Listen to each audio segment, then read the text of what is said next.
Hello friends, and welcome back to my channel. So I'm starting the week off with baking my sandwich bread, and this is my basic sandwich loaf that I am making. I've made this every week during this challenge, and I'm using my bread machine because it will do all the kneading and all the rising and everything. All I have to do is take it out and shape it into the pan I want to use and put it in my oven.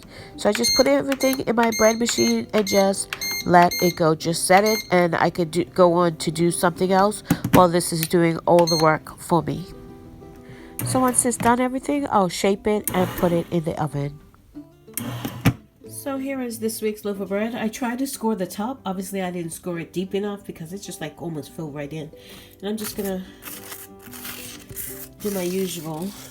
Put some butter over it and let it cool, and then dump it out into what is that, a cooling rack? Yeah, there's the word.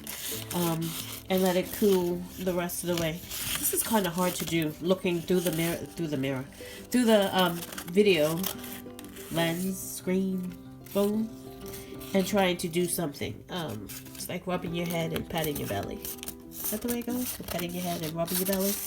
Alright, so yeah, this is the sandwich loaf for this week. So for tonight's quick dinner, I'm going to just do a Mississippi pork roast. That's what's in this jar here that I canned last year. And I have some canned potatoes. I'm going to use some just flaked mashed potatoes with it. I'm going to mix those two together.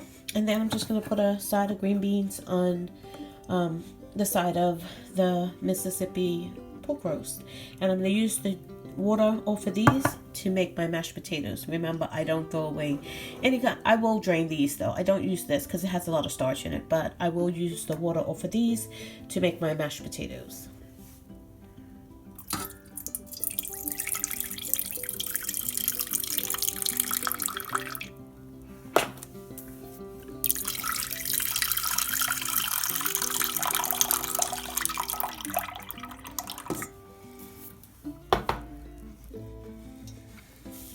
And here I'm just adding some dry milk powder because I don't have any milk on this challenge. I will afterwards. I do have it in the house, but I did buy it recently, so anything I bought recently we're going to use after the challenge. So in go my home canned potatoes, and I'm going to let them warm up before I start mashing them. They're just easy to mash that way. I mean, I can do it now, but I find if they're a little bit warmer, they're easy to mash.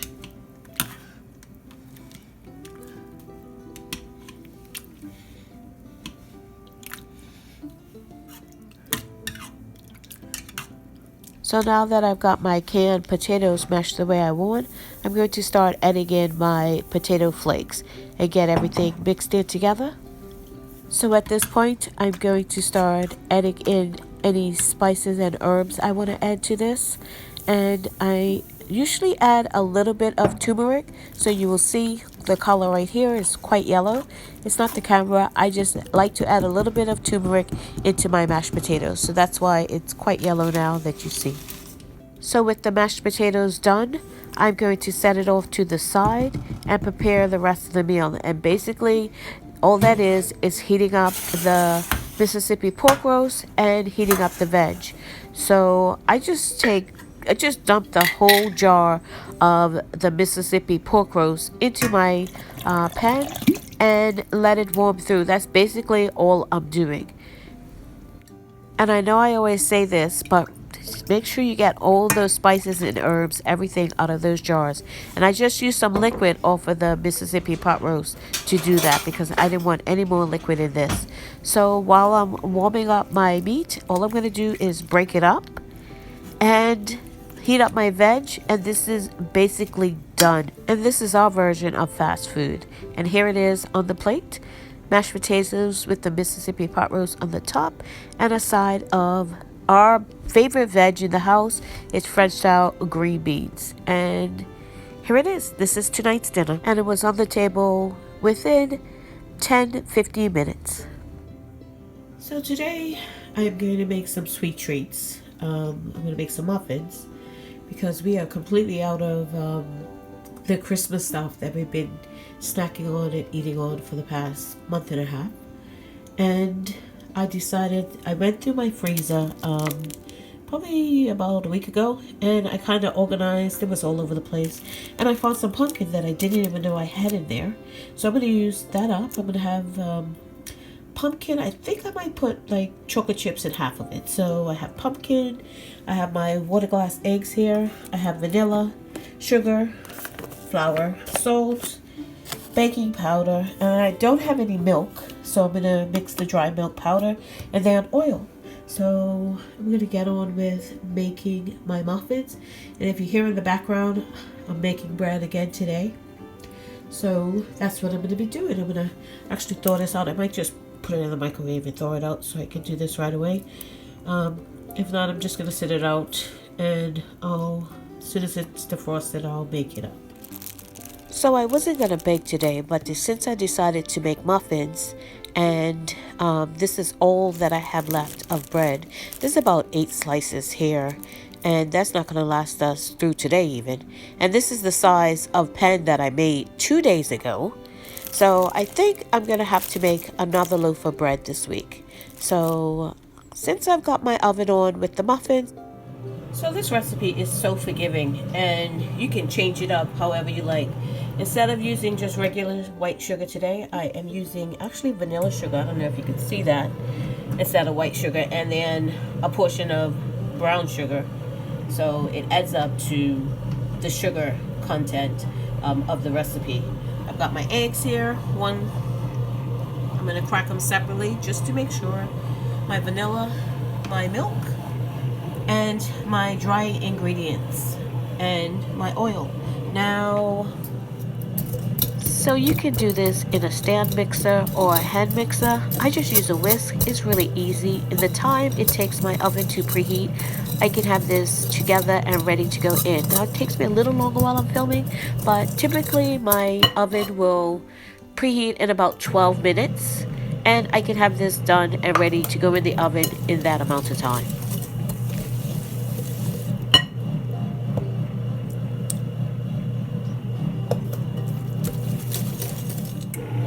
So before I add my dry ingredients, I want to make sure all the spices, all the salt, the baking soda are distributed throughout the flour, so I don't have any pockets anywhere in the muffins.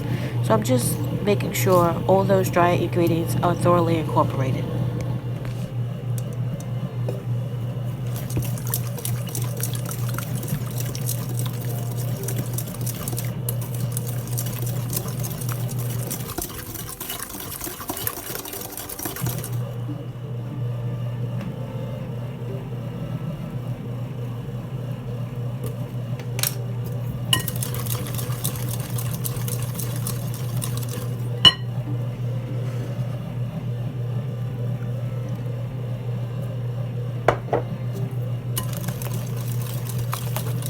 So I may or may not have shown you this before, but the pumpkin, I don't know if you can see that, it's not focusing very well. It's not quite the cup I need. I need 8 ounces, actually 7 ounces. So what I'm going to do is I'm going to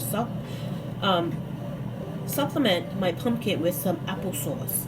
So I'm just going to pour my applesauce right in here up until that cup mark, and then I'm just going to mix it in, and I'm going to use that. It just adds moisture and flavor as well to my muffins. Here's what my pumpkin looks like after I brought it up to the 1 cup mark and mixed it all together with the applesauce. You can't even tell there's applesauce in there. It looks just like pumpkin. So that's how you stretch. That's how I stretch my pumpkin if I don't have enough, which I knew I didn't, because I actually labeled a bag for a change, and it said how much was in there, and I knew I needed another ounce of pumpkin or applesauce in this case to make up to the recipe.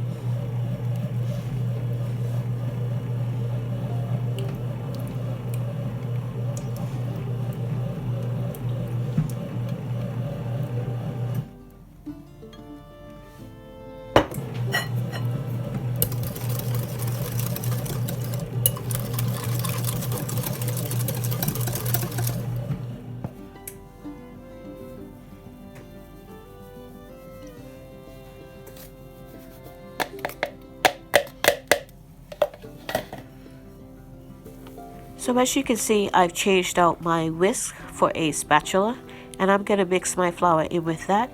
You don't want to overmix your batter. You just want to mix it enough so those flour streaks are incorporated. You don't want to see any flour streaks, but if you have some lumps or some bumps or something like that in there, that's okay. It doesn't have to be perfectly smooth, so don't overmix your batter. So I have my cupcake pan, and I'm going to line it with cupcake liners. It just makes it easier. It makes cleanup a lot easier. It makes getting them out easier. I've done it without, and I prefer it this way. So I'm just going to line these, and this recipe will make 24 muffins depending on what size you make them. I'm using a middle scoop. I actually started with the large scoop, and I thought it was too full, so I moved back to my middle scoop. And I'm not sure, maybe this is like maybe 2 tablespoons or so. So I just pretty much fill it up, and I'm going to do half just plain pumpkin, and then the other half I'm actually going to add in some chocolate chips. Now this is the one that are plain. I have them set off, and then I'm going to add chocolate chips to the other half. That's what's left. So we're going to have 12 plain and 12 with chocolate chip, and I'm not sure how much chocolate chips was in here, probably like half a cup or so. Just depends on what you like. And I have my other liners here, and I'm just going to add my batter into these liners, and I'm using the same middle scoop that I previously used. So here they are, all ready to go into a 360-degree oven. And I did preheat my oven at the beginning. Like I said, it takes about 12 minutes or so to preheat, depending on the temperature you set it at. So the recipe calls for 25 to 35 minutes. So this all depends on your oven. So here they are out of the oven. These are the chocolate chip ones. And I did test them with a toothpick. I just placed a toothpick in there, and it came out clean, as you can see. And these are the bigger ones. So not that much more, but you can see they're bigger. But I'm going to let them cool for a little bit before I break into one and show you what the inside looks like. So here they are, nice and cooled. Mine took exactly 20 minutes to bake. And that will all depend on your oven. Oops. So this is what they look inside. They're nice and soft and moist. I'm going to try a bit. That's really good. I'm going to let them cool a little bit. See how they're sticking? They're not quite cool enough, I don't think. That's why they're sticking to the liner. But this is delicious. Not overly sweet. You can taste the pumpkin. A hint of the applesauce, not too much, but they are delicious. So I did make my bread in the bread machine. Here it is. It's ready to come out. And I have a little bit of flour on the counter, and here is my pan. So I'm just going to shape it up and put it in the pan and put it in the oven. And here it is out of the oven. I did leave it a little bit too long. I split the top more this time, but I really don't like it. I think I might just go back to the way I was doing it and not splitting the top. So tonight I'm just going to make a quick dinner of these roll-ups. I'm not sure how many is in here. Hopefully there is at least 5 or 6 in here that I can make. This is the last of that we have of them. So I have those.